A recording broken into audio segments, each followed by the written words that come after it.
Howdy, everybody. Hopefully, everyone can hear me okay. This is kind of a nice little break from our Sundays, and I have a wonderful guest joining tonight, as I'm sure, obviously, all of you have seen that out there. We're going to throw some music on, let some more people. Oh, we don't want that. Let's see. Oh, that'll put you to sleep. See who we have out here. Okay, Jason. Caleb, thank you. And by the way, thank you so much for your help the other day. Much, much appreciated. Let's see. Misty, Mrs. Wayne, welcome. I've sent some more out there too. Glad you'll be listening in, Misty. Much appreciated. Love having you here. And I know I've got a couple more I know I sent out to let them know because they don't always pay attention. So my guest tonight, his name goes Angry Sarge, and he is an Army veteran. So we are going to go ahead and just bring him on. So let's get ready. Here we go. Hey. I'm here. Let's do that so they can read this. Dude playing the dude disguised just another dude. That's the running joke anyway. Panda will tell you that. Trash Panda will tell you. Trash Panda will tell you that. Yeah. All right, let's bring that down a little bit. And okay, so we're gonna make that a little bigger though, so everybody can see you. Now, what are you wearing on your face other than it being called a mask? I mean, it is a mask. It is a mask. Yes. It's just representative of the samurai culture, if that makes sense. Mm-hmm. And so what is the term for that? So it's an Oni mask, like a demon mask. And what it's supposed to do is supposed to intimidate your enemies on the battlefield like you're filled with demon spirits. So for me, it's just a little different. I wear it, one, because my job is not very happy about me being a gun tuber or whatever they want to call me, somebody in the 2A community, and supporting our rights and stuff like that. But that's because, I work for a politician and not really a law enforcement person, should I say. But so it makes it a little difficult then because you want to make sure you're not stepping on toes. Yeah, and just keep it out, and it's more of a protection thing too. For my career, because I'm close. I don't have too much longer, and I'll be able to retire and all that stuff. Sorry, I had to change it. Right? Yeah, that way I can just step away and go do the things that I want to do, which I like to train and teach others. So, kind of what I want to do. Nice. And when you say train, you want to train in firearms? Just firearms and tactics, all the stuff that I learned and want to pass on to people. Nice. So I'm out here. We've got a lot of people that are, I'm assuming they came from your site. So throw a couple of names out there. Chippy Vibes Art.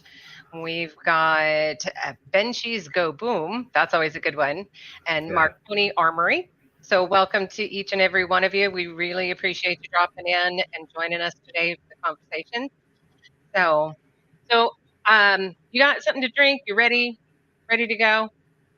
I mean, I don't want to be awkward and be that guy that's like drinking through a straw through the bottom. So I'm good. Okay. I made sure I drank water. We can take a small commercial break. Oh no, I hydrated all day just for this. All right. Ivan, welcome. Appreciate you being here. I'm not from this planet. Good to see you. Another 2A right there. So if you get the opportunity, go check him out as well. Yeah. He was a great help getting my channel up and going. So much appreciated, Ivan.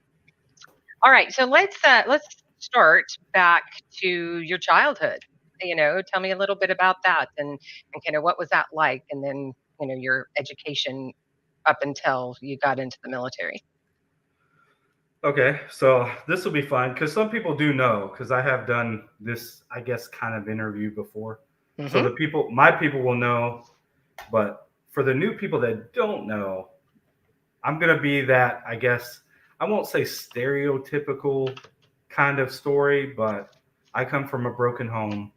Um, I was in foster care most of my childhood, so it was pretty tough. So as far as being a kid and experiencing being a child and being safe and stuff like that, I don't know what that is, which I guess kind of, I don't know if it brought me toward the military or not, but it kind of makes me understand why I do what I do as far as the Right. military and the law enforcement piece. So So, um, how many foster homes were you in, or just multiple. So I was multiple? not just not just foster homes. I was in group homes.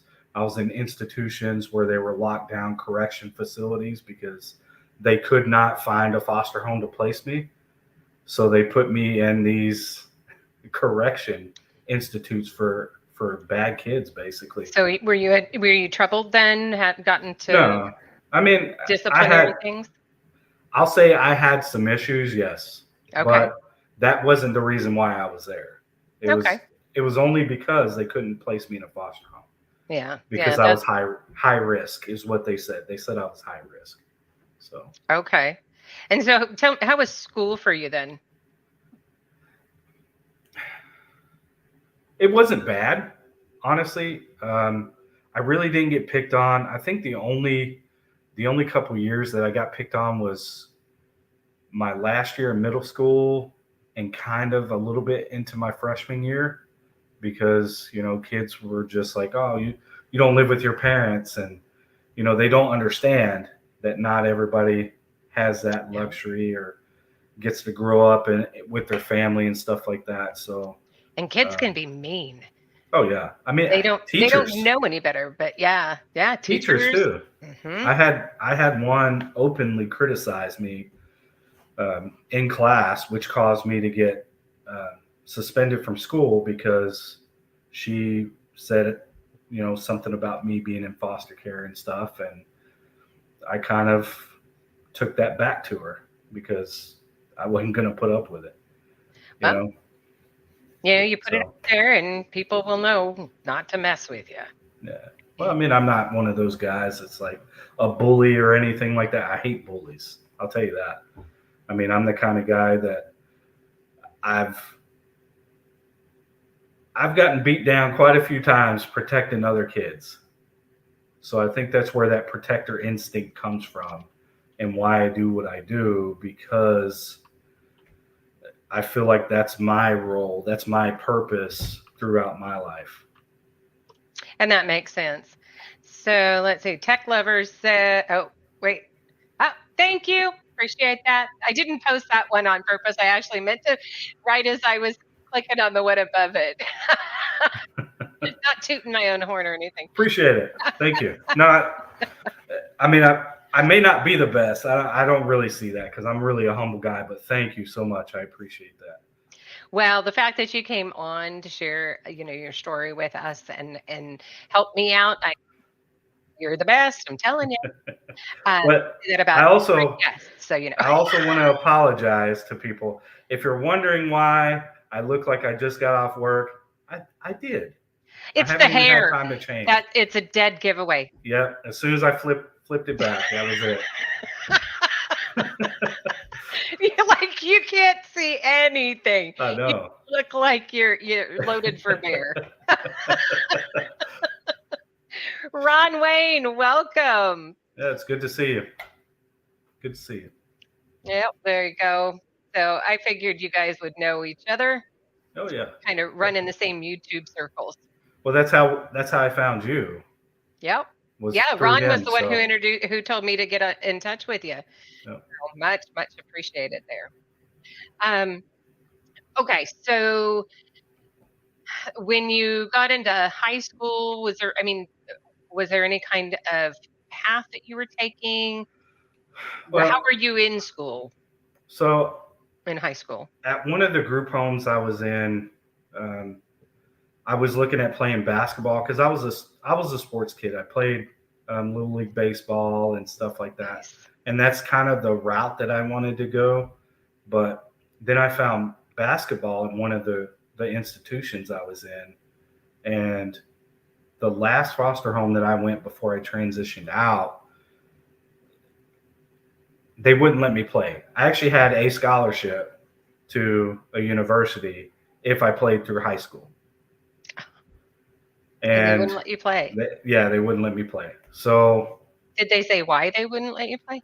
well, it was a dairy farm, so chores and milking the cows and stuff like that, Okay. it So it was was the more foster important. parents wouldn't let you Yeah, play? right. Okay. Okay. I thought maybe the organization No, itself I mean, wouldn't let you even the play. coach was like, "Hey, we'll pick him up, we'll bring him back. You don't have to worry about transportation or anything like that." But their primary means of living, besides the farm, running the dairy farm, was having us kids as their labor, Yeah. if that makes sense. It So, does. And there's a lot, I'm sure, a lot of foster kids that, have that same story in right. their own words, about that, I'm sure.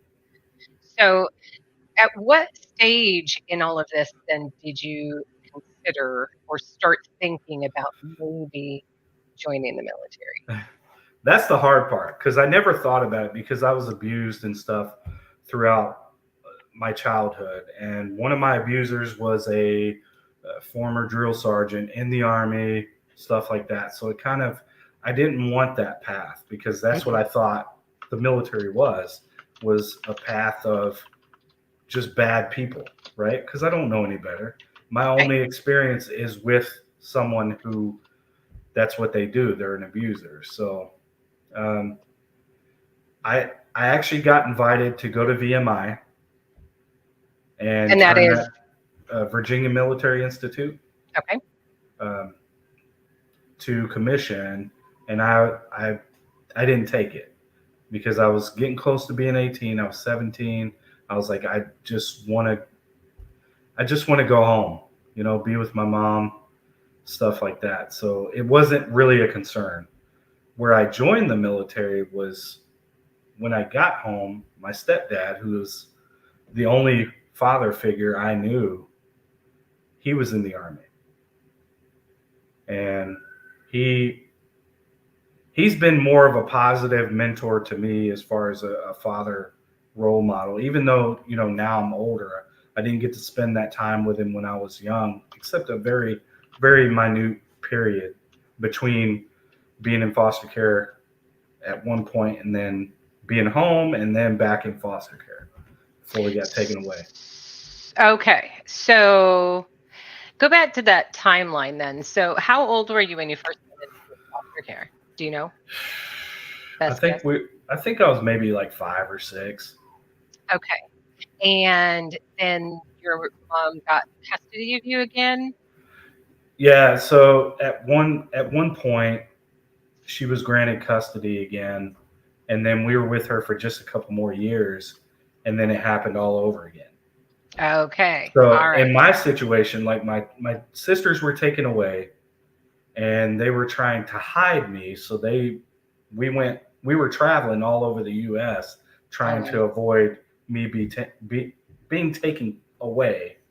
I can't talk. Sorry, it's been a That's long day, very long day, and dealing with some of the people that I come in contact with. Some days are very trying. yeah. Yep. So, but Yeah. yeah, that's kind of where it happened. And then I wound up with some family of his, and they were very abusive, and he didn't know about that. My stepdad is who I'm talking about. And I wound up being pushed back into the system because they were being investigated by CPS, child, for Protective services. yeah, for like child abuse and stuff like that. So they just started, taking everybody away pretty much. So and that's where I finished out from that time. And I think I was maybe 11 or so around that age, and then back in the system again. So until I was 18. As soon as I turned 18, I got on a bus and went to go live with my mom. So Okay. Well, that works, right? I yeah, mean, and the nice thing about that is that, she's your mom and it gave you an opportunity to bond again Yeah. and, go through, work things out or whatever you felt you needed to be done. So that's Right. awesome. Well, I'll put it to you like this: like I know my sisters harbored like ill feelings, and I'm not that kind of guy. I look at it as, yeah, it was terrible what I went through, being abused mentally, physically, sexually, all this stuff. Like it just, there's so many things that happened to me, and I lived in a constant state of war. It's not the same as when I deployed, but it's a Right? constant state of just turmoil and grief and everything that you can imagine being put onto a child. But I just look at what it made me.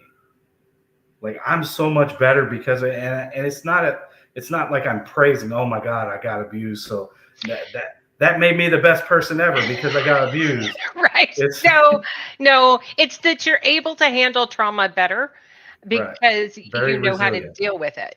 Yeah. I think is really how it kind of comes down to things. It's not that, you're happy that it happened or any of that. It Yeah. just makes you able to deal with things better than those who've never had to deal with any kind of trauma. Right. Because boy, as an adult, the first time having to deal with trauma, they're shot. They're done. Right. So, yeah, I understand exactly what you're saying. Uh, Xeon Zone, thank you very much. Appreciate you coming out and supporting Angry Sarge, of course, and my channel as well. Thank He you so much for he that. made the mask. Did you make that mask? Ah, that is awesome. You Yeah. did great work. I saw his original one and then the two that he got from you at that point. Yeah. So, yeah, did great work. It's really kind of intriguing. Uh, Yeah. and, He did good. yeah, he really did. So, Ivan, you're absolutely correct. We always judge people, but we never know their story. And Yeah. I think that's one of the things that I've said multiple times in some of my uh, little videos and shorts is that the same thing with veterans. They don't all go walk. Y'all don't walk around with a hat or a shirt that says "I'm a veteran," Yeah, I don't. whatever specific branch. this, I mean, this is it. That's all you'll see. The right. bracelet. But there's so many people that don't, and you don't know who they are, where they're at, when you're going to, be next to one, whether it's in a checkout somewhere or, at the bank, whatever the case may be. And so you really need to treat everybody like you would want to be treated, Yeah. because I think that that's how we're supposed to live. And that's how we avoid a lot of the conflicts that we have nowadays. Right. And I mean, I carry that over into the law enforcement aspect. Like if I stop you just because I'm having a bad day, I don't carry that over. However, if I approach the window and you're just like going ham at me, I'm not going to sit there and take it. Right. I'm just not. I deal with too much stuff on a regular that I'm just not. And I'll tell you to either shut your mouth so I can finish what I'm doing, or I'll just write you a bunch of tickets and send you on your way because I don't have time to deal with that. A lot of Right. people want to fight with me on the side of the road. I don't want to do that because one is dangerous. Two, that's what a court's for. Just take it to court. That's right. It's not that big of a deal. You want to fight it, that's fine. I But had I had a time. I only have ever had one ticket in my life. It was not for speeding. I had um, my sister had been murdered, and so we were getting everything together, dealing with all of that, and of course she had kids, and so and I never got my notification about my registration in the mail. right, And I was on my way home from work and I was in the left turn lane and an officer pulled up right in, in the center lane to go forward. But my light turned green to turn, so I turn and I proper turn, left to left and so on. And his light was still red and he turned right in the middle of the intersection behind me because he saw my tags were expired, and which was fine. But he comes up to the window and he's like, license and registration. I'm like, yep, yep, not a problem. I could not have been speeding in that turn. Like, Right. there's no way, right? I'd have been like rolled over somewhere. And he said, "Well, your plays are expired." And I said, "Oh my gosh, I am really sorry." I said, "We had a lot going on. I will definitely go do that on Tuesday." Because that Monday it was like Friday night, so that Monday was a holiday, so everything was closed.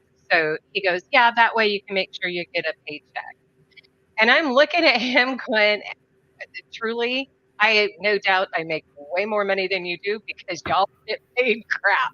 So I'm just like, so I go to court. I plead. I think I pled no contest. Yeah. And I said, "Judge," I said, "this is what happened." I said, "I never got a notification." I said, "I had a death in the family. We're dealing with, trying to get everything together. It was not pretty." And he said, "Well, I never got my notice either." So he told me pay $50 and he was off my record. Right. I was like, done. Yeah, so I like to tell people, look, just say we'll take that for instance, okay? Hmm. Registration, because I'm in Texas, right? Right. So registration for your vehicle, they give you like 7 days, 7 business days after the start of the month, after it's expired, to get it taken care of, right? If I write you a ticket and I tell them this, look, if I write you a ticket, just go get your registration done, take your proof that you got your registration done, and then you'll pay a $35 court fee or $25, depending on how much they Right. charge in that It's court fee. And just that's for the it. It'll get fire. dismissed. Yeah. And it's done.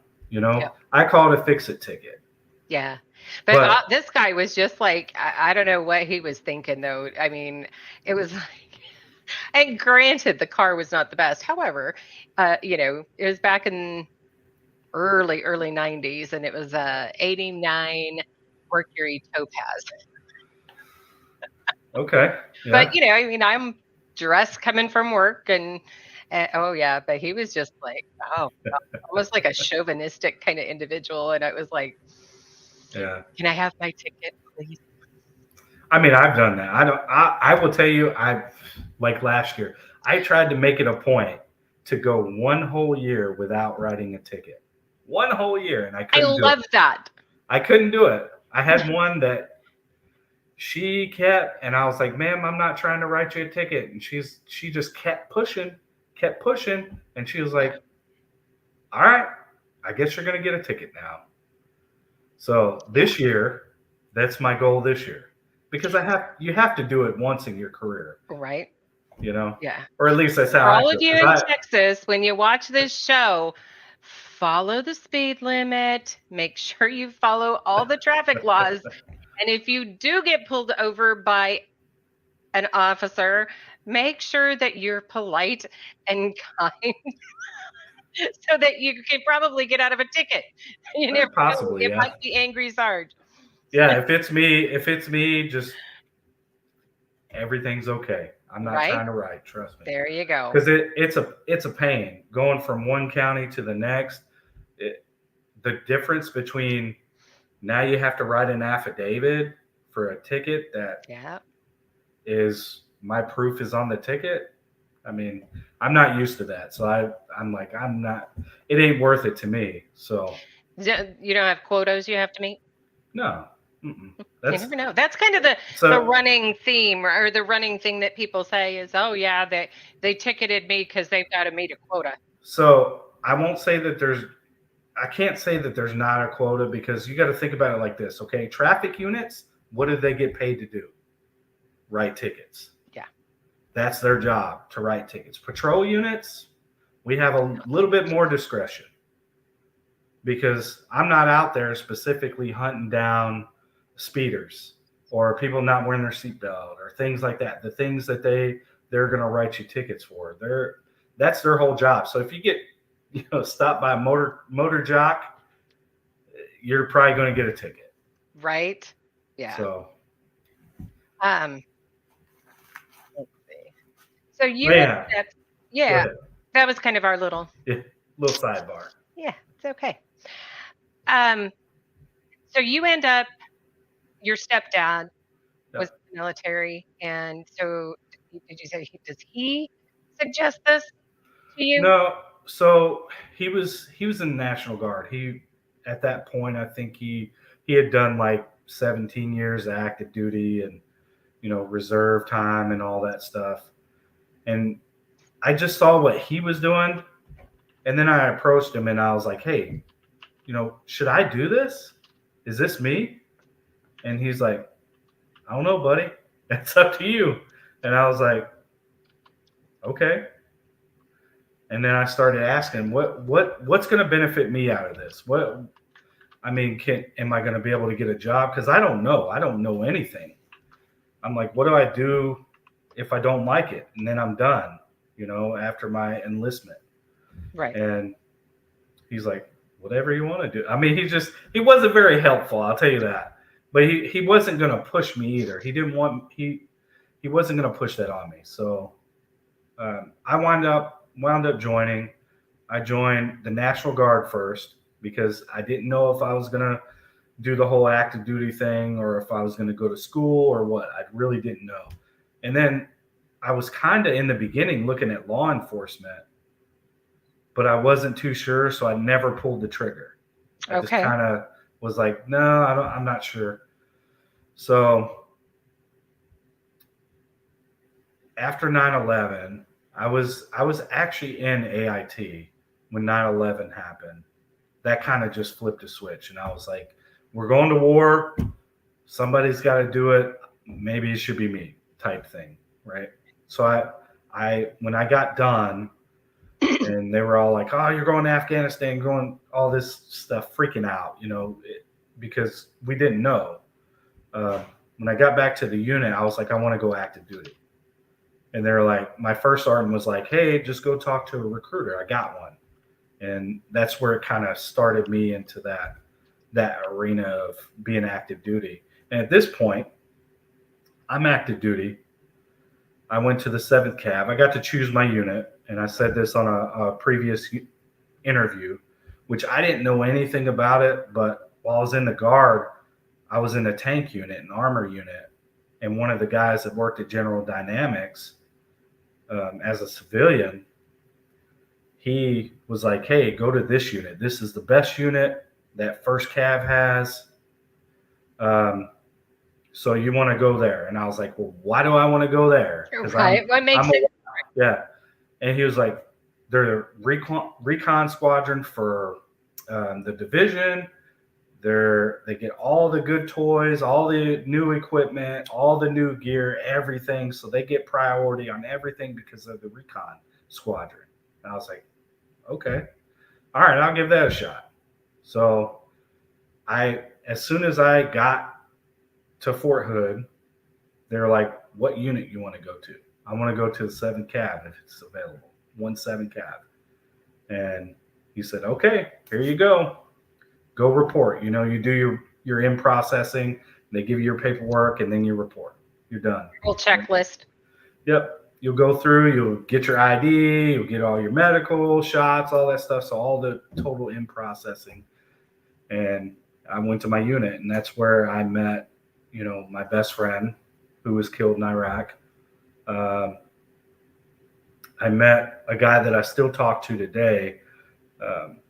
He's a Florida Highway Patrol guy. He's a troop. Oh, okay. So you guys have a lot in common then.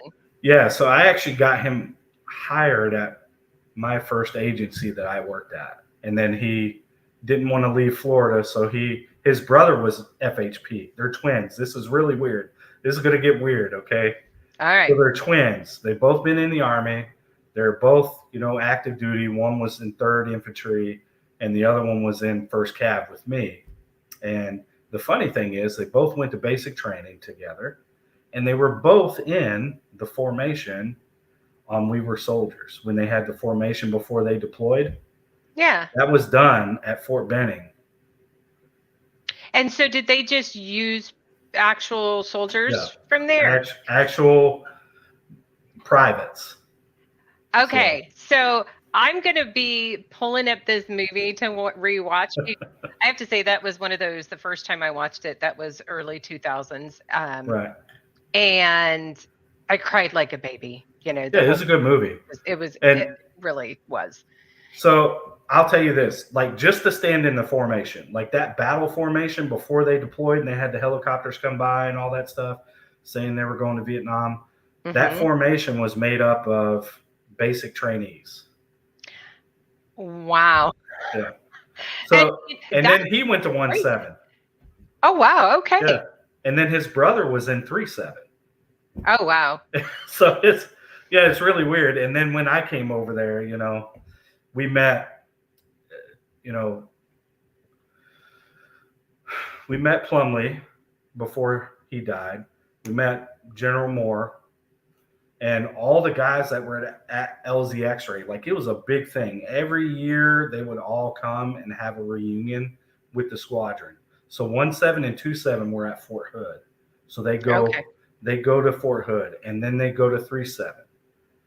And then I think 47 was in Korea. So they didn't go there, but they went CONUS in the States. So just meeting those guys was pretty cool. Like a cool piece of history because you Yeah. think 17 Cav Custer's unit, everybody died almost at the Battle of Little Bighorn. He lost, I think it was 5 family members in that Mhm. battle. So like all this bad negative stuff from the Indian Wars to Yeah. have the bravery and the stuff that happened at LZ X-Ray is, yeah, it's crazy. So That's really cool. Yeah. So that is now on my list of things to do this yeah. weekend to watch that movie. So you might be getting a text from me going, okay, wait, which one? Which one are they? No. So, okay.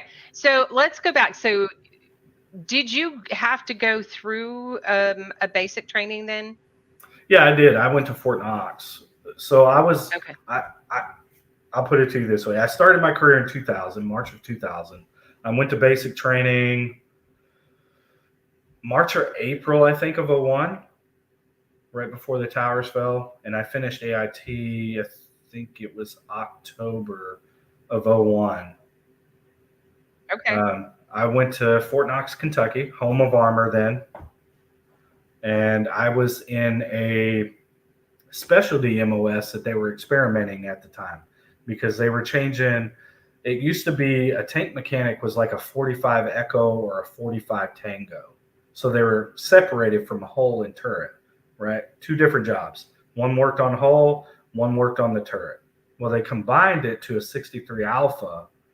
And at that point, they were like, well, why don't we make tankers that can work on their vehicles?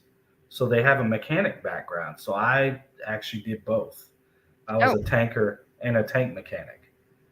So I could break it and fix it if that makes sense. oh So yeah. Yeah. Yeah. So, okay. So do you recall your time in basic? I some, ask yeah. this of every guest. Do you have any kind of funny stories that you could share? Anything you recall? I mean, there wasn't anything. I mean, there was, but it's kind of on the, we're a bunch of dudes, so we do dumb stuff, young and dumb. Dude stuff. Yeah, so maybe some questionable stuff that you're Ah, like, you look back and you're like, why did I do that? You know, but I mean, just the difference. I don't even know what I'm trying to say. I guess it was just some things that stood out. Were like some funny things would be like when we went to the gas chamber. We went to the mhm. gas chamber to get gassed, and you have people coming out and they're snotting everywhere. I was snotting everywhere. I'm not gonna lie. But we had one guy, he just out of every hole spewing. Oh, So yeah, everything, throw up, snot, you oh, know, yeah, poor kids. yeah, everything. My middle is he went through boot year and a half, 2 years, something like that. Anyway, and his favorite part was the gas chamber. Yeah, I mean that's the most memorable spot because there's I've seen people run into trees, I've seen people run into walls like trying to get out Mm, and all that stuff freaking out. And then like me, I was very unfortunate enough to go in there and get the first dose, because they take you in there and they show you what they do when they're dumping the little tablets on Yeah. there.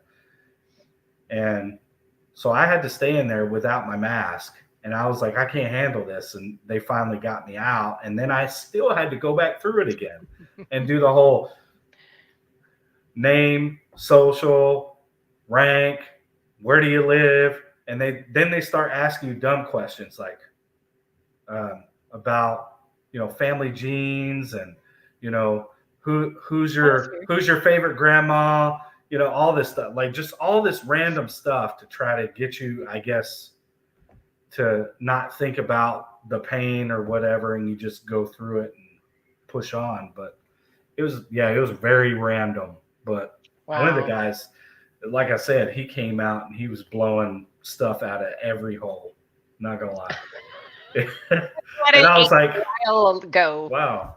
And what's funny is when I went through the gas chamber, when I became SWAT, we had to go through it, right? So they were like, has anybody been in the chamber before? And I was like, and he's like, all right, you're going to go in first. And he instead of dropping tablets, we have tear gas grenades. So they're throwing them in there in this enclosed area, and they let it billow up, and then they bring you in and make you do push-ups and all kinds of stupid stuff. And they're like, why isn't this bothering you? I said, because this ain't the worst that I've ever been through. This is actually pretty tame, Yeah. Because Yeah. this ain't my first time going into a gas chamber. We had to recert every year when I was active duty. So yeah, it was pretty silly, but you end up getting getting the MOS that you want. Well, I mean, I didn't know that I wanted it. It was just kind of, I don't know what to do. I want to be on tanks, and I wanted to be close. That was the whole thing about the Guard, was that was the closest unit to my house. Mm-hmm. And I was poor. I couldn't afford a car. So I had to have somebody that lived in the area pick me up and take me to drill. So that was kind of my motivation behind it. And then, as I went through the years, I've got several MOSs between infantry and military police and all this other stuff. So I've got a pretty vast military background as far as MOSs go. Besides paperwork, you won't see me doing HR stuff. Yeah. So if you want your awards, you want your pay and all that stuff, don't come to me. Yeah, that's good to know, right? Yeah. So, okay, so you did tanks. Yep. And that you did military police. Yep. That was later in my career. Infantry, corrections. I was in a combat engineer unit as a 12 Bravo. Good God. Tank mechanic, tanker, infantry, combat engineer. Yeah, six MOSs. Okay. So, and out of those 6, was there one in particular that you liked over the other? I mean, I liked infantry. Over the other MOSs that you had? Okay. And I think it just falls more in line of, I like to kick indoors, be a door kicker. But I got a lot of my experience being fortunate enough to be attached to a SOCOM unit and doing some stuff with not only ODA groups or Green Berets, but some Ranger units and some other units, MARSOC, so. Okay, Killian, you hear this? So just making sure, he has been side by side with the Marines. Yes, and Navy, some SEALs. And Navy. Yep. Killian is Marine, so that's kind of his. It can happen. It can happen. But you got to be a grunt. That's where it's at. And besides that, like, anybody that I've ever worked with, they were all professional. All the Marines that we ran with were professional. Um, the Navy guys, of course, because they're SEALs, they're just top notch dudes. And you start talking about Green Berets and stuff like that. I mean, yeah, even the psyops, the civil affairs, all those people are just they're on a different level in SOCOM, Rangers especially. So it's different. Killian says this guy is spitting facts about grunts. Brothers by Yep, trade. exactly, There you go. exactly. Any combat arm, any combat Yep. arm. Yep. And so, oh, right. So your favorite was infantry, Yeah, and um, how long collectively were you in the military? I retired at 21 years. 21 years. That is Yep. a really long time, which explains the 6 or 7 MOSs that you There you go. Yeah, I mean, because you have to worry about promotions. So whenever I left active duty and came into the guard, the hardest part is finding a job that you can promote in without being stuck in the office. I didn't want to be um, any of the HR, which I think are what 40. I can't remember what series MOS they are, but any of the HR being stuck at like a brigade S1 or which is your paper pushers and stuff like that, doing all the awards and Okay. all that stuff. I didn't want to do that. So in order for me to promote, eventually I saw that I would have to do that, even though I didn't want to. So I just kind of stayed true to what I enjoyed, and stayed in the sergeant realm. I didn't get to promote and become first sergeant or anything. And as a matter of fact, I was up for E7 before I got hurt. And then when I got hurt, because I was on, what do they call it? It's a non-eval time. So you couldn't be evaluated and promoted because Because you were hurt, because or I was on medical. Yeah. okay. And so So what happened for you to end up in medical? I was on deployment, and I had a very unfortunate accident during that, and completely destroyed my right hip, um, damaged my right shoulder. I can't feel my right foot Oh wow. Even now, anymore. I didn't break anything, and this is a good thing. Me being at the time I was a SWAT guy. I was a really fit dude. Worked out a lot, and that's what kind of saved me on the fall. I fell. I fell about 40 something feet. wow. Also, And structure, obviously. not a structure, something that flies. Oh Yeah. no. So, Not strapped in. well, no, we were roping. I was on a rope, and Yikes. I got dumped. But when I came down, I destroyed a lot of stuff. But what saved me from breaking anything was I guess was fit, if that makes sense. Being My fit. muscles were good. Yeah.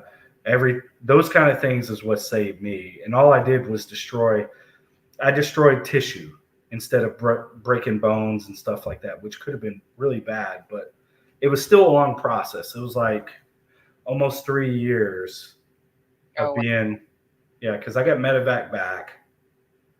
I got medevac to Fort Hood because that was close to my house. I was in the guard when I retired.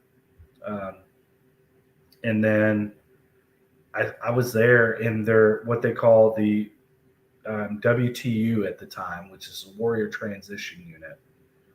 okay. And they changed it to like SRU, which is Soldier Readiness Unit. So what happened is it used to be about taking care of soldiers who were injured in combat, right? Like me. And then it became a dumping ground for if you got hurt at your unit or you're shamming the system or trying to cheat the system, they throw you in this unit. So now they lump these. I don't know if you want to. want me to cuss or anything, Yeah, but it's up to you. It's this. they throw some shit bag in a unit where they're still taking care of combat veterans, And you have and your legals, you've got your mentals, yeah, and your true medical. yeah, and I mean, Yep. like, I'm there because I got hurt on deployment in a combat situation, and they're there because they don't want to do PT anymore at the unit. And then they're getting processed out. So what happens is we all got lumped together, and they started treating all of us the same. And at one point, I had to file a congressional to get things fixed because there should be no reason why someone's on active duty and they're not getting paid, and then they don't have TRICARE, and nobody could give me a reason why, even though I told them, hey, I'm not getting paid, or I don't have TRICARE. How am I going to take care of my family? They Yeah. need medical stuff. I need medical stuff. I missed a surgery. I missed important equipment. All this stuff it drove me crazy. So I finally did something, and I took it to Congress, and that's where things got fixed. Yep. Now, it's not the unit. They didn't fix the unit. They just fixed my problem. That was it. Right. Individual did Yeah. and took care of So you. And so that's when you retired, basically, no choice. yeah, after that, it was a mandatory. Like, I had over 50% DOD, Yeah. and then shooting 100% easy. I was I I'm so messed up that I could be 100% almost 2 times points wise. Yeah. It's crazy. Yeah. And And then here, the VA and the DoD have their own individual rating systems. And so, for Yep. those of you who are not military and you're not familiar with that, just kind of keep that in mind. You've got your DoD rates you one way, VA can rate you a completely different way. Yeah. And you And don't get paid from both. I mean, Most, technically, I guess most don't. Or if you do, you have, like, ours is actually going through a very similar situation as far as in the medical. right, And um, my understanding is he's finally just now getting through or right. that med board process, but Med board sucks. he's he's actually he said, he's got a VA rep, he's got an attorney, Yeah, and not that, that's all through them. And they assign one for each person that's going through the med board to make sure that their best interests are looked out for. But if he gets money from like the VA and then the DoD pays him, he'll have to pay the VA back yeah. or something. So it's different. Okay, they do a VA offset, right? And that's how they do it. Yep. Is they take away that DoD payment. However, if you retire, you have 20 years or more, you can collect both your retirement and the VA through CRDP. That's good to know. It's concurrent receipt. So, and if you're like me in that gray area, because I was National Guard when I was retired, I have to file CRSC, but I'm waiting on my Purple Heart, so that'll put more weight to it to go up. So and how long do you have to wait on that? I filed it, and oh my God, what was it? Right before I retired in 22, it was pushed up. And last I heard, which was about a year and some change ago, is that Division was sending it up to Washington. Okay. So they're very slow. They're not very fast at all on anything. And who knows? They could have gotten it back, and because I'm not in a unit anymore, they don't really care about getting it to me. Yeah. Well, But it takes follow up, and that's kind of how the military is. You got to, keep following up and staying on them. Exactly. So you were injured, you said, in combat, and so this is when you were deployed. Right. Yeah, I deployed in 2018. That was my last deployment. But before then, I've done a lot of things. Plus, a lot of people don't know this. Me and my stepdad were actually deployed together on our first deployments, Really? which is very rare. Very, Hmm. very rare. It drove my mom insane. I can imagine. I can imagine. And Now, and at that point, what was your stepdad's rank? he was a sergeant, and I was a specialist. Okay. So he was in the guard. He got in some trouble and lost some rank because he didn't put up with people's stuff. Yep. So Yeah, things happen. yep, So, okay. And so then you have to retire right. from the military. And did they provide you with any kind of classes or any kind of resources Like outside of, obviously the VA? I mean, but did they help you with any of that in the transition into civilian life? Nothing. no. So I'll put it to you this way: they we had to do one of two things while we were at the WTU or SRU, which was either go to school or you have to do like a fellowship or whatever they call that, where you go to a job and you kind of just learn it. You know, you're there, you're learning something, you're taking up your time. I can't remember what they call it. Like an intern? Yeah, maybe an internship. There you go. That makes sense. So I chose to go to school, which I at that point I already had my bachelor's degree, so I went on and got my master's. Congratulations. And to me, it's just a worthless piece of paper. I'm not going to lie to you. But it's an accomplishment that you It can is. say you have. Yeah, it is. So, But I'll tell you, it doesn't make me a better cop. no, but it does mean that, you do show commitment in Yep. things, not just being a cop, but Yep. so commitment's important It is. and follow through. So Mm-hmm. there you have it. That's what, if I was going over a resume looking for somebody, that's what I'd be considering, right? Right. So I'd see that, to me, it's nice to have, but it's more about what am I seeing, as far as that commitment, No, I follow mean, I look at those things through. too because you got to think about the whole. You want the whole person. You're buying the whole person. You're not just buying. Yeah, Oh well, they did this one thing. I mean, you have to look at the whole thing. But in my job, it's not always like that. right. It's the good old boy system or well, I don't know. He's got more education than me, so I don't know if I should hire him because he might try to take my job. Oh, I know. You know, it's like I, if I take your job, it's because you're a shitty leader. Let's Because just you're be not honest. doing what you should be doing. Yeah. Yeah, yeah. So So okay, so you had no resources. So really, I mean, you went back to school, but I mean, do you think it was easier for you to transition into civilian life because you were uh, also in the guard, so you yeah, had that opportunity to be yeah. a civilian? So I went back to my job.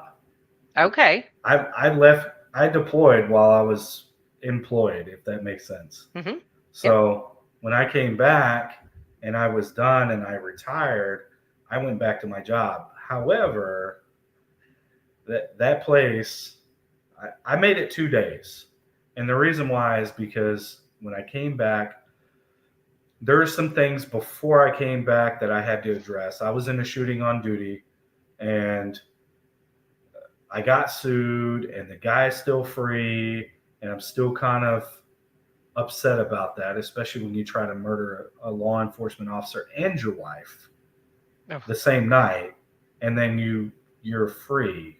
It doesn't make any sense.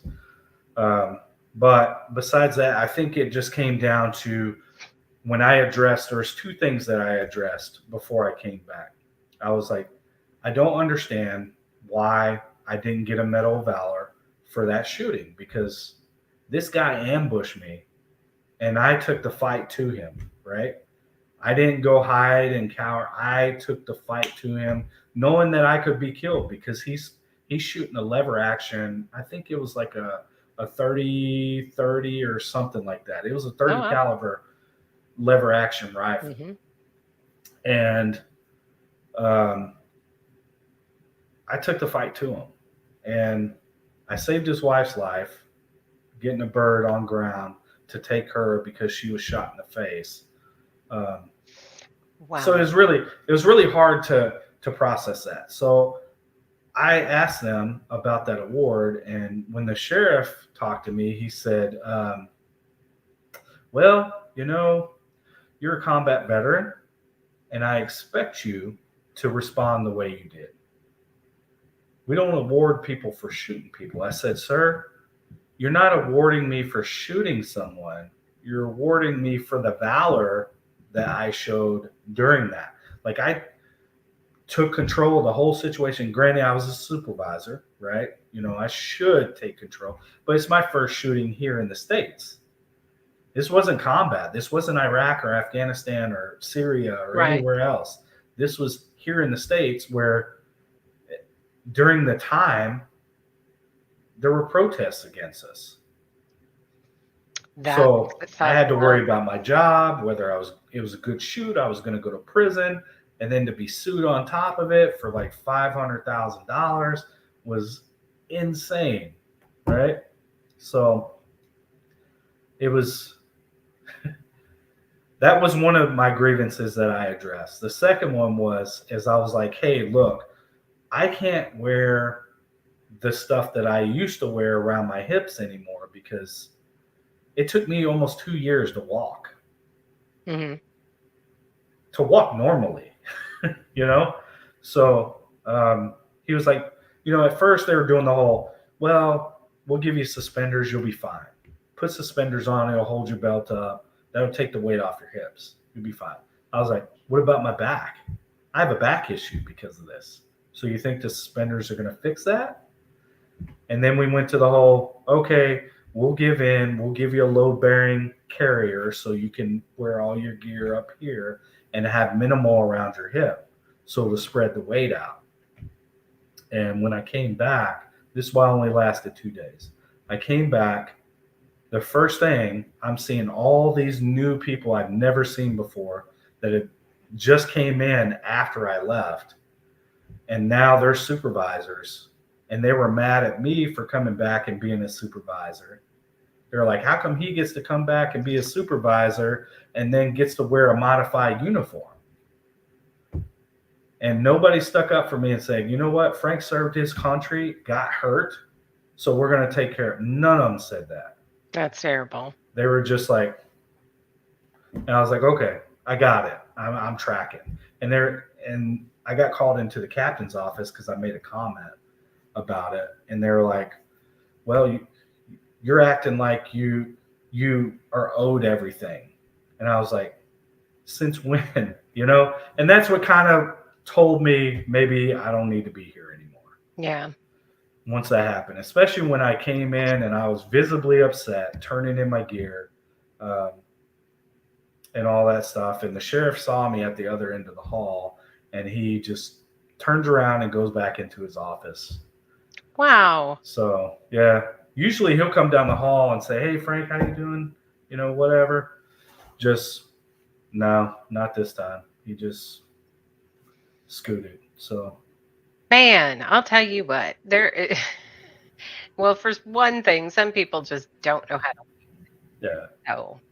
So, all right. So you found another job, obviously, elsewhere. Yeah, I mean, I work for a different county, Yeah. so but And it's a little bit easier job. um, I can't do SWAT anymore like I used to, which makes me sad because that absolutely was my favorite job. I nice. mean, kicking Yeah. in doors, teaching the guys too. I was not only just being a SWAT team leader, but transferring that knowledge that I learned in combat zones, like under Yeah. fire, in real time, giving that to them. Those things that I learned, kind of filled my purpose, if that makes sense. Yeah, absolutely. And so I mean, have you found any resources to help you get through certain things? Any kind of uh, Like traumas, anything like that. yeah, like, but any more, I mean, obviously, again, there's the VA, but Yeah. outside of the VA, those not-for-profit resources for veterans, have you found any? Have you looked into any of them? I have, and I'm following a company now that he was like, "Hey, come see us." Um, it's called Off Duty Outfitters, I think, and Okay. they take military and law enforcement out for like hog hunts, uh, Wow. dove, geese, all that stuff, fishing. They just take them out and they take care of everything, like provide you with firearms, the ammo. Go have fun. They do it in Oklahoma, but they're based here out of Texas. So I'm gonna try to link up with him more and see what I can push out, because I know I'm not the only military person in my community that I have. It's not Right. I'm not huge, but I do have a small community of people that could benefit from those kind of resources if I could get them to Exactly. them. But as far as me, like I'm on Team RWB, which is Team Red, White, and Blue. Of course, the Wounded Warrior Project and uh, stuff like that. But I've used Military One Source was a big one for me whenever I needed counseling and stuff like that. Um, Military One Source. yeah. Okay. What else? I can't Joe, remember it was a law enforcement group that helped me after my shooting. I had an issue, and it wasn't anything like crazy. I'm sorry. I'm like all lounging and stuff, chilling. you're fine. This is a But conversation between you and I, you know? right. Uh-oh. Hi everybody. It's just me. I'm here. You're, There we go. We're back. my hand hit the mouse. Yeah. So there was whenever I went through my shooting, I found out that I never knew how to process the things that I went through in my life, right? Because Mhm. they don't teach you in the army how to deal with the traumas that Yeah, you no. go through, and that's why we have post-traumatic stress and all this stuff. We have anger issues and stuff like that. But not only that, but going back to my childhood, all the traumas that I went through. So whenever I went through and I had that shooting, the reason why it came to light was I was going on calls, like people with gun calls, right? Mhm. I was going out there by myself and disregarding backup Oh, because wow. I didn't want one of my deputies to get killed. I was like, I'll take care of it. If it comes to a gunfight, I'll take care of it. You know what I'm saying? Even if I got killed, it just I that was pretty reckless, doing high risk Really, stuff really reckless. Yeah. without any kind of backup is pretty stupid. So someone noticed that and they said, "Hey, we need to get you some help." So I went through this therapy. What is it called? MDMR, Mhm. and that helped out a ton. And the best part of it is the person that was seeing me. She was a former law enforcement officer for Dallas PD, and she had been through some traumas on the job. So she helped me explore those traumas and figure that out. And finding out that I didn't know how to deal with everything that happened. I was good, I was resilient, but I still had those underlying issues because it was all boxed up, basically. I Right. just box it up and put it to the side and carry That's what on. they teach you to do is Yep. compartmentalize. Yep. So Absolutely. Hey, Jova Q, welcome. Thanks for joining tonight. Misty, welcome back. We see you there, so thank you. So, all right. And then, so where are you at then today with things? I think I'm better. And I think the biggest thing that I found that kind of changed me, I didn't have a real identity. So I think It was the that's why, mask. right. You got me. See?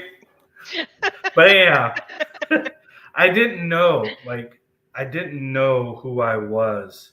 And then when I was younger, I was always wondering why I like samurai. I didn't understand it. I didn't see the connection. But right before retirement, I started seeing it. And I was like, so if you look at Bushido and you look at the seven army values, right? And Okay. everything that you're taught, the warrior ethos, all this stuff that you're taught in the military or in the army, because those are army related. Right. But they line up. And I was like, okay, I got it. That's why I latched onto those things. And they meant something to me. Like all of Right. that stuff really mean, just like my oath means a ton to me. Yeah. To the point where if I have to and we start doing some stuff, I'll pull off the badge. I don't I don't need to be in a place where they don't embody that selfless service and the loyalty, the duty, all this stuff that were ingrained in me. Right. So Sounds like you're really a warrior deep down. Like this is yeah, part of you, who you are, not just a title that you wore. right. And No, and there's that's it. You got yeah. it. Yeah, absolutely. And a lot of military, I think, and again, this is just kind of my 2 cents for what it's worth, kind of what I see and hear from veterans and those even still in the military, you know, that it is who they are, and not just a protector, but a warrior, and fighting for what they believe to be right. And whether it's fighting for the smaller people, the people who can't fight for themselves, but doing what's right. Yeah. So, well, yes, Caleb says, not so much a warrior as a protector, and I think that's also very, very true. Correct.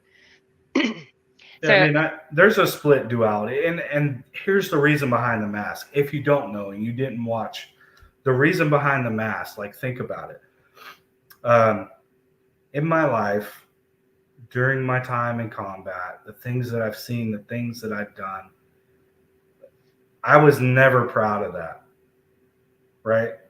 But I did right. it because it was about survival and Yep. watching the guy next to me, watching their back. That was what it was about. It was about the people that I was with, right? Yeah. Or as Yep. what is it?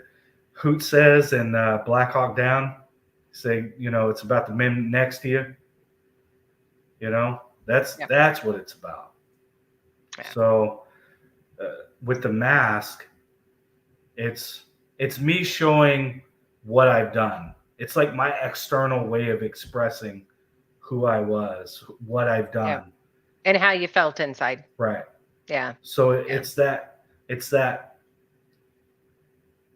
expression, but also letting people know that there's a line too. Yeah. The guy behind the mask is a It's nice guy. angry. Yeah. The guy behind the mask is, this guy who wears this heart on his sleeve and would give you the shirt off his back and Yeah. everything like that, right? But I can also be a demon and I can do things that are not good. So I think it's like the duality of a warrior, and that's what I put it as. It's a duality. Like we're this human being that is caring and does things for people and stuff, but we can also turn it on and become this Right. this monster. Yeah. Yeah, if need So be, absolutely. Caleb says, without the mask, it's happy Sarge. He oh knows. jeez. He knows. Leave it to my nerd, Uh, right? oh my gosh, that's too funny. But yeah, so um resources, going back to resources. So you do really, outside of the mental resource that you had for to help kind of put your mind back on a even keel. Um, what do you know of any resources there in Texas specific for veterans? Um, I mean, I just learned about that off-duty outfitter deal. Okay, Honestly, I'm not one that's used a whole bunch of resources, but if I do need something, I know how to look it up. which is So, great. yeah, Now I I mean, know I don't know if you get to the East Coast much at all, or thereabouts, but Ohio, that's about as far okay. as I go. I mean, I'm from New Jersey originally, so I try to Okay, stay all right. away from there. I've been there. Um, and the reason I ask, I know probably I think we might have touched on this just on a conversation on the phone pertaining to Mind Overland, and they do a lot of outdoor overlanding. They had a, in fact, I think they were on the show Sunday when we celebrated our 100 subscribers, um, and talked about, I think it was right around 400 miles, I guess is what they did. But they do Wow. 6 trips a year. And then on top, additionally, they do a Veterans Day event where that one you can invite your family and friends and supporters of veterans. And that is this year will be also in the same place, which is in the mountains of North Carolina, which it's a beautiful area up there. So, you know, to network with other veterans, it's huge to be able to do that.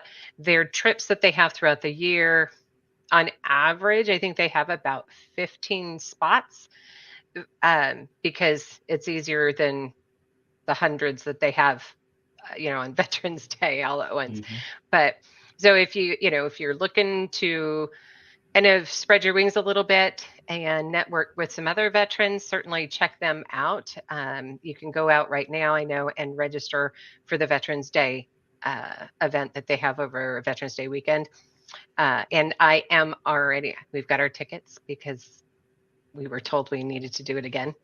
So, and where Jason and I, we know we're not veterans, but let me tell you, it's also for supporters, and they are some really wonderful people out there. So I think you would enjoy that. And any other veteran that's out there listening, if you have not checked out Mind Overland, you can go to www.mindoverland.org.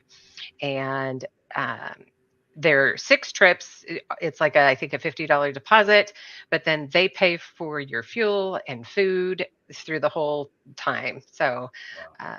really kind of exciting. I don't know what vehicle you drive, Angry Sarge, but let me tell you, the founders are primarily Toyota or Jeep. Yeah, I mean, I So, have a Jeep. see, you would fit right in.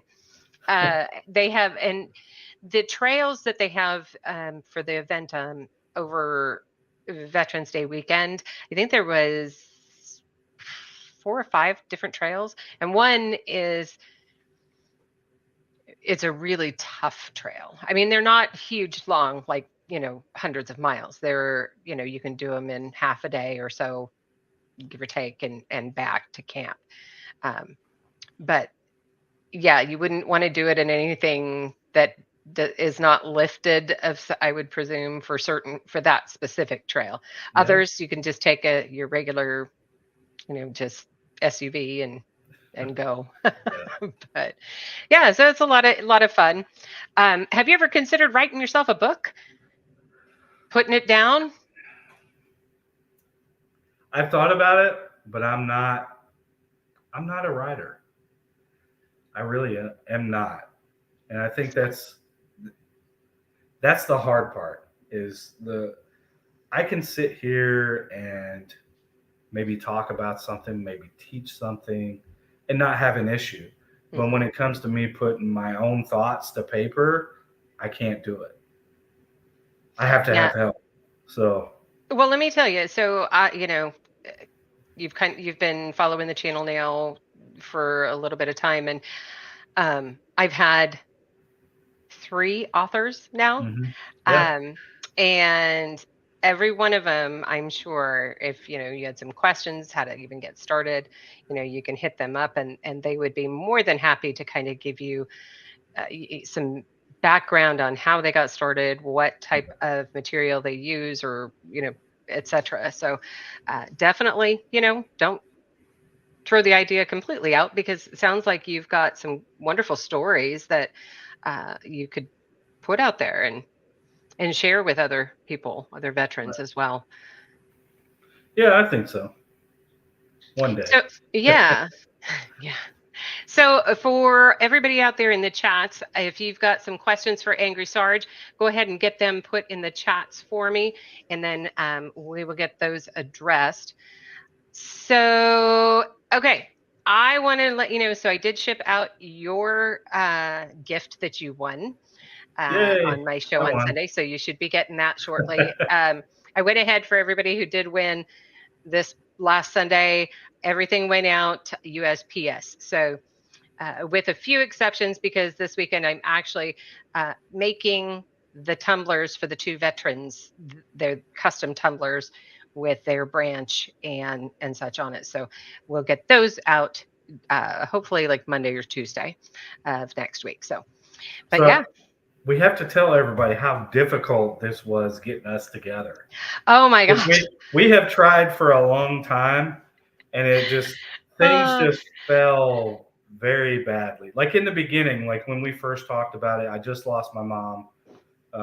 I was gonna bury her, and just yeah, there was a lot going on. So let me jump in real quick. So, yep, Jim, thanks so much for jumping in today. And he says also to you, thank you for thank your you. service. And Appreciate the I am support. happy to put this stuff together. Yeah. So, you have a great night. Appreciate you, Jason. That's Yes. all right. Yeah. He's But yeah, it's like I said, it was tough. And then, the whole thing last week, being in law enforcement, it's really hard. Like they tried to get me to work tonight, and I was like, no, I can't push this off. It's gonna have to wait. oh. Well, yeah. So So I don't know. They don't know the story necessarily. They know that I did the video to say, hey, we're going to have a show this Thursday. And then I turned around and had to do the other video to cancel it. But yeah. the funny thing with that is, for those of you listening, is so I did my video to say I was going to have Angry Sarge on the show last Thursday. And by the time I got done with the show and I went back to my phone, I had a message, a text message from him to say he was going to have to cancel. And I was like, okay, all right, I get it.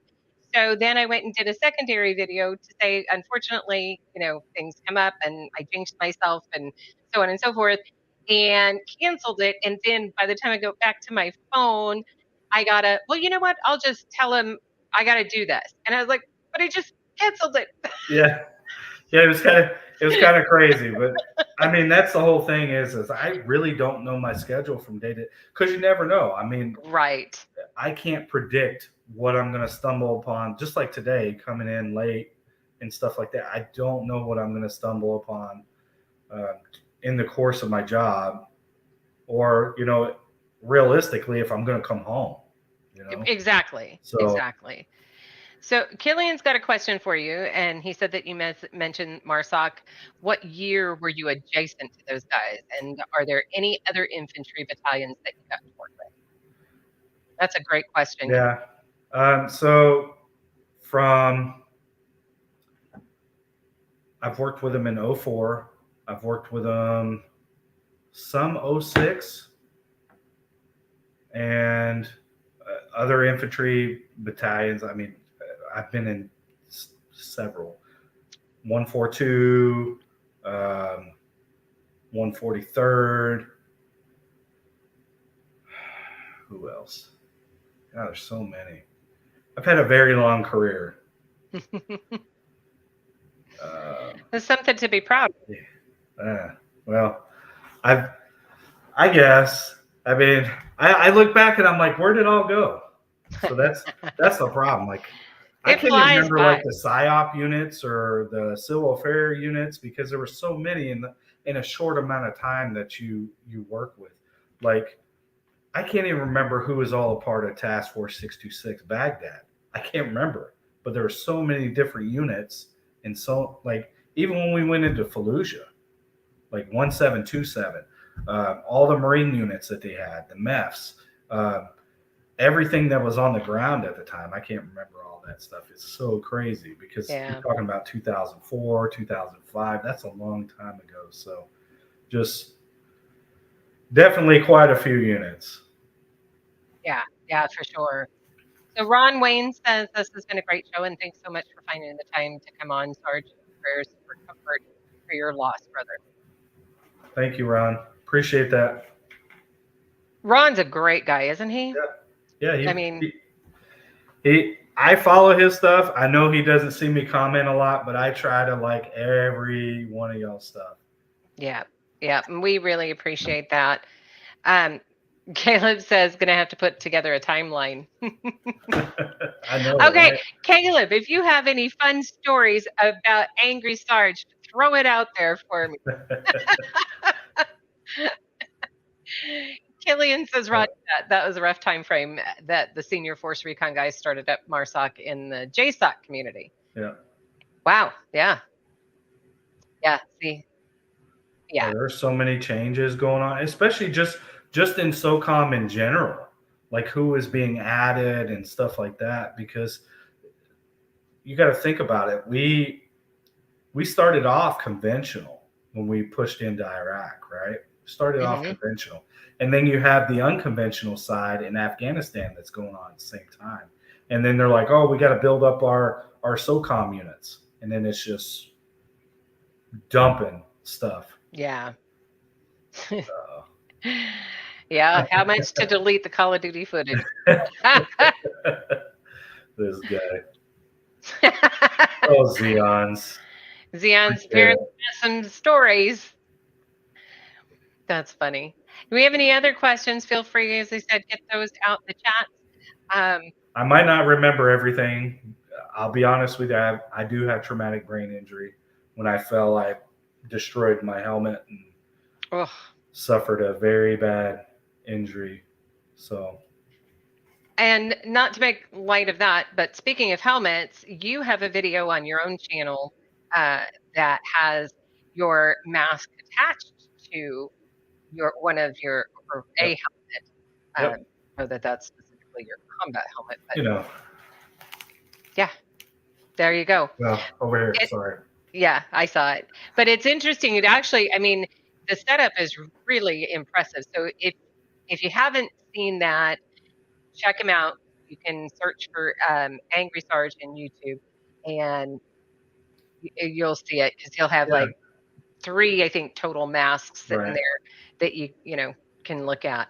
Really, Courtesy is Beyond Zones. He did it. Oh, Xeon. yes, yes. Xeon Zones did those. Um, and as I said, I mean, really did a great job. It's really cool. One of the things that if you don't know Angry Sarge, his mask actually does glow in the dark, which is really kind of cool. So the little Yeah. areas The in teeth. white there, the teeth, Yeah. that all glows in the dark. So it's really kind of a neat thing. Yeah, that would scare me. I would have nightmares if I saw that in the dark. Just Yeah. Me, it does scare me too. I can only imagine you wake I'm up like, in the middle no. of the night. Well, you haven't put a hole through them yet, I presume, so that's a good thing. That's true. That is very true. Now, thank you, Xeon, and I'm reading that comment right now. So I will Yes. tell you, probably the most professional dudes that I did meet were going to be CAG, and then 22nd SAS. CAG? Those were, yeah. So Combat Applications Group, Okay. Delta, whatever they want to be called, Taco Bueno, because they change their name every time they turn around. Taco Bueno. Now that's a new one. That sounds like something in a Mexican restaurant.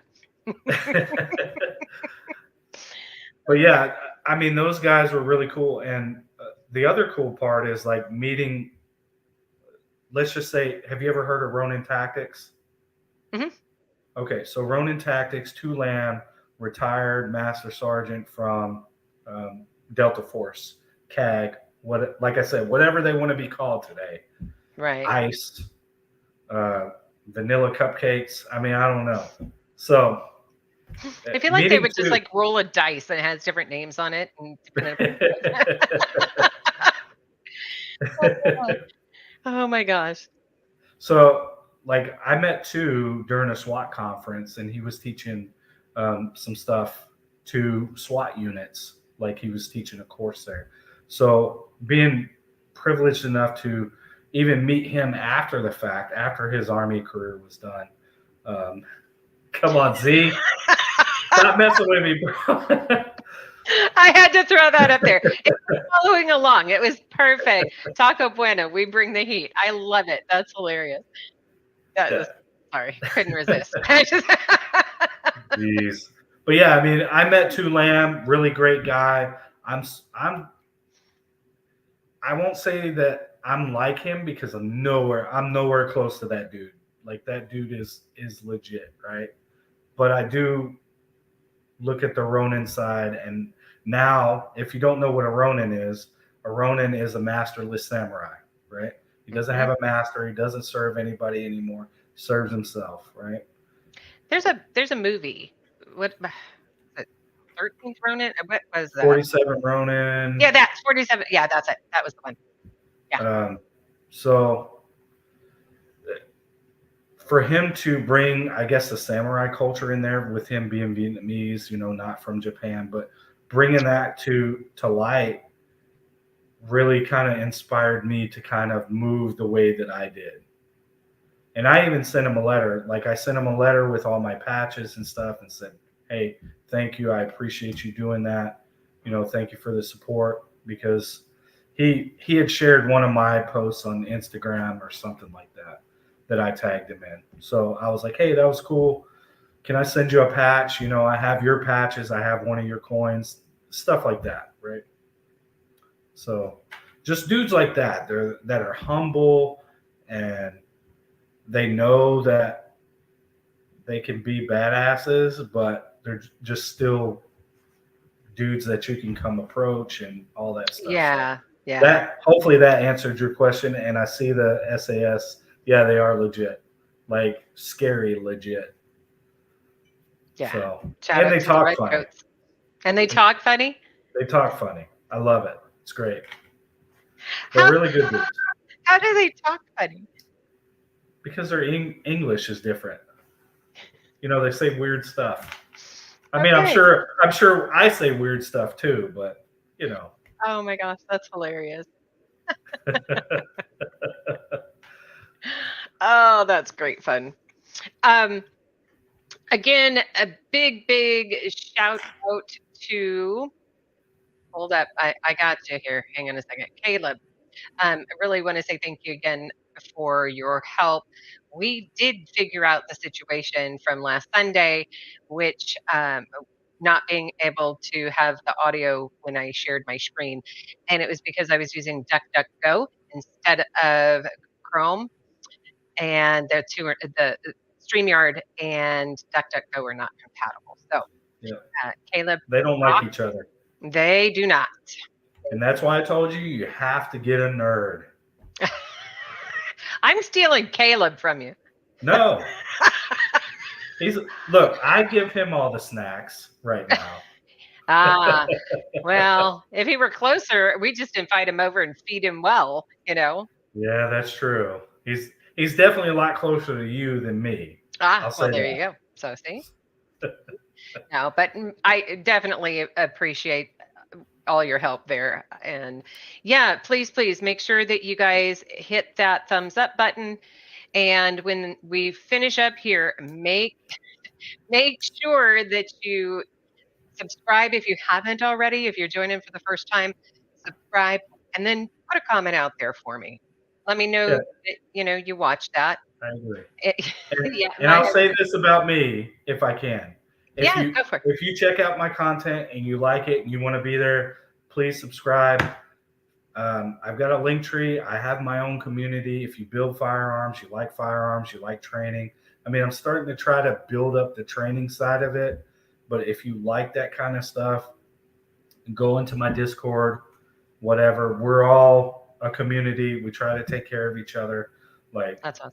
if you're down on your luck, we try to help you out. Like that's what kind of people we are. So if you want to hang out with this guy sometimes and make fun of me for wearing a mask, I'm okay with that. I'll take it. I'm Uh, easy. just not cheap. Oh wait, that's my line. Um, And if you like the patches, like this is the Angry Sarge one. mhm. I have one that's glow in the dark. Ah, This is the clan flag. oh, So very. this is like our guide on for you military Yep. people. Yep. This is our guide on that we have, and it does mean something. I'm gonna put all that together, but I'm getting a patch set together. I'm also doing a memorial patch for my mom. Oh, I that's had to, unfortunately, she didn't have any insurance, so I had to work a lot of overtime to pay to bury her and take care of my dad and pay off bills and stuff like that she left. So that's what I've been doing. That's why you don't see a whole lot of content from me right now because I'm trying to play catch up. So I'm hoping these patches will help, alleviate some of that burden whenever they're done. So yeah. Well, for those of you who haven't, yeah, here we go. Ron, you're the best. So yeah, you can go out, subscribe to his YouTube channel. There's the link there. It's also in the chat. So you will click on that. It'll take you right to Angry Sarge's website. If he's not out there on a regular basis at this time, it sounds like you've got some priorities you got to resolve. yeah, Just start at the beginning, and see how he's grown over the time that he's been YouTubing, and I think sometimes that's kind of the funnest part, especially yeah. if you get to know somebody, and it's something like this, and you can go back and start it fresh at the very first show and work yourself forward, and you're like, wow, he's come a long way. Yeah, And then if you see the video from Tactical Considerations, don't follow that guy. He's a jerk. He's a really? jerk. No, I'm kidding. He's a great guy. So he's a Wow. he's a great guy.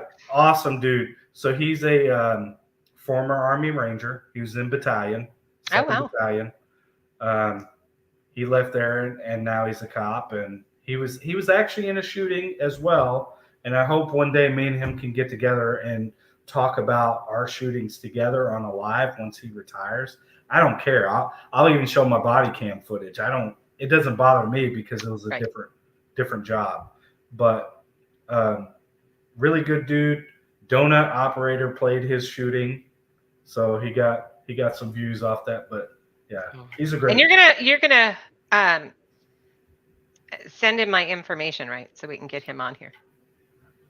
I don't have an issue with that. He's really good about stuff like that. So maybe I can get him on here. Yeah, we'd love to have him. Sees what's going on, but I can't promise you. No, I'm not But- asking for promises. This is not at all. But it is really good for you guys as a platform To tell your story. talk and tell Yeah. your story. Talk about whatever it is you want to talk about. And and if you have some resources or something you're passionate about, to get it out there. That's what this is about. This channel's for you as veterans, and so it's the way I know how to thank each and every one of you for all of your service and your sacrifice, even today, your continued service. And so, again, thank you so very much for everything that you have done for us as a country and, of course, your communities and keeping everybody safe. So, if I don't have anything else going on in the chat, Benchi's, excuse me, Benchi's Go Boom, thanks for the show tonight. Absolutely. Thank you for being here, Benchies. I appreciate that, man. Even Yeah, if it's just for a little bit, I appreciate the support. He's one of mine too, and we're in another group as well with Marine Gun Builder, which I think he would be a fun one to have on here too. There you go. So there you go. So if you're watching this, Marine Gun Builder, you can email me conversationswithavet@gmail.com. I just give it to him. That's easy. Awesome. I'm good with that too. Yep, you got it. Okay. Yeah. Yeah, may have to take a trip to Texas, that's for sure. And let's see, what I meant to click on was this one, uh, Z. Xeon Thank you, Zone. Z. Yeah, we're happy to have you join tonight. Thank you for that. Yeah, I appreciate And it, bro. let's see, what do we got? And I think there might be a graphic novel coming out about Angry Sarge. Really?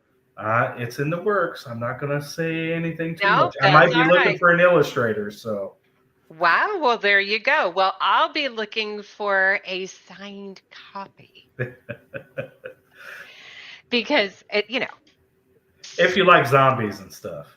well, I'm up for storytelling, and somebody who puts something down, whether it's just pictures or not, it's far better than what I've accomplished as far as that goes today.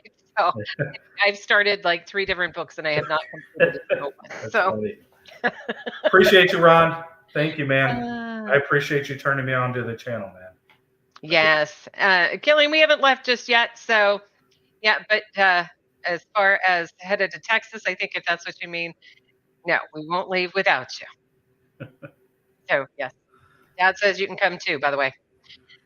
All right. So, oh, you've been sold. It's been sold there. You got Xeon's thumbs up.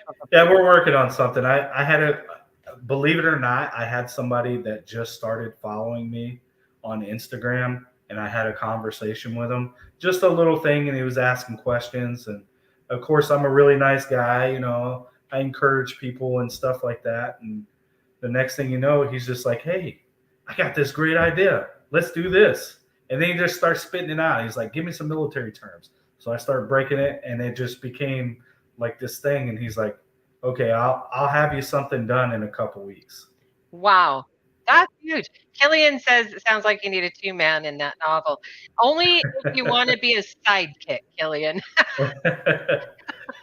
Well, I'll be honest with you. It's going to be. I think we're stuck on the title of it being the last transmission of Golf One. Ooh. Which is my old call sign, Golf One. Oh, wow. That sounds pretty intense, actually. Yeah. Sounds pretty deep. So, but definitely you make sure that you you make sure that you let me know when that comes out. So I'll be looking for it to get that so that I can through it. I know. Never the main character. It's always the bridesmaid, never the bride. Yep. Well, it's been fun. I enjoyed it. Thank you all for coming out. And my people, thank you for coming. If you're new and you subbed up to me, thank you. I'm humbled. I appreciate it. I hope you get something from my content. The whole point is to pass that information that I've taken years of my own life to learn and give to you guys. Yes. And again, thank you all so very much, everybody in the chats, everybody who watches this as it's been recorded or will be at the end of this live stream. And you're watching that again. Thank you for taking the time to watch. And yeah, we're going to be doing this again. Ron, thank you. You take it easy as well. And yeah, so we'll be coming back Sunday, 6 p.m. Central Time. I have another show coming on, and I'm just going to give a hint. And that hint is they weren't in the chat. How's that? No, that doesn't help you any. But actually, yeah. So my guest Sunday, it is a female, I believe, if my calendar in my head is correct. So that will be my second female guest. Oh wait, nope, I lied. My apologies. I got them mixed up. So actually, my guest was in the chats tonight. So yeah, so pretty excited for that. So that's awesome. That goes smoothly. So yeah. All right. Well, I guess we are out of here. I'm gonna go ahead and get some music going, and while we go ahead and get out of that, and then if you want to just hang tight for me for a minute or two. Yep. All right. Okay, let's see. So, yeah, be sure, of course, everybody leave a comment after the stream. We much appreciate that. Everybody have a great night, and I'm smiling, I promise. I see it in the eyes.